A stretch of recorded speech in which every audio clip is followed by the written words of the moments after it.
Okay, hey guys, welcome back to my channel. If you're new here, make sure to smash that like button and smash the subscribe button. And so Taylor just heard a really weird noise. Which, what did it sound like? It sounded like the deer feeder letting out corn, but Dad emptied all the corn out. Really? I didn't know he did that. Yeah, me neither.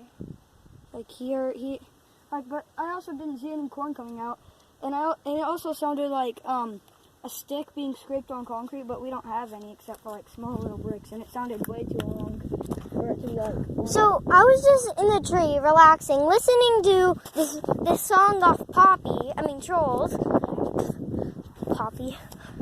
Trolls, and I don't know what happened. It's just weird.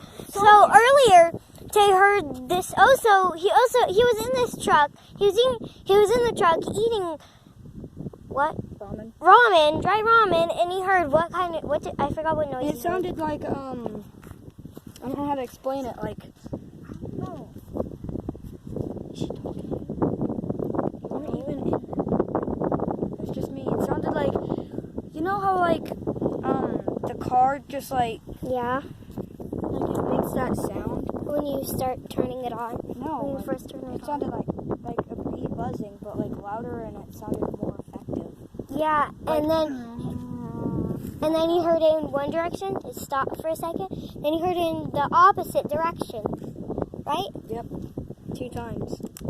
Wow. One over here, one over here, one over here, and one over here. And then I got so freaked out, I just left the car. That's why I saw you eating a bag of ramen. Well, I didn't make the noise. I was even outside, but you came in eating the bag of ramen, right? No, but just now is what we're mainly focusing Yeah, on. but there was also the sound earlier is what I'm talking about. Yeah, but we're we're not allowed to go through the deer feeder, but we gotta make it snappy and see if there's corn there. Okay,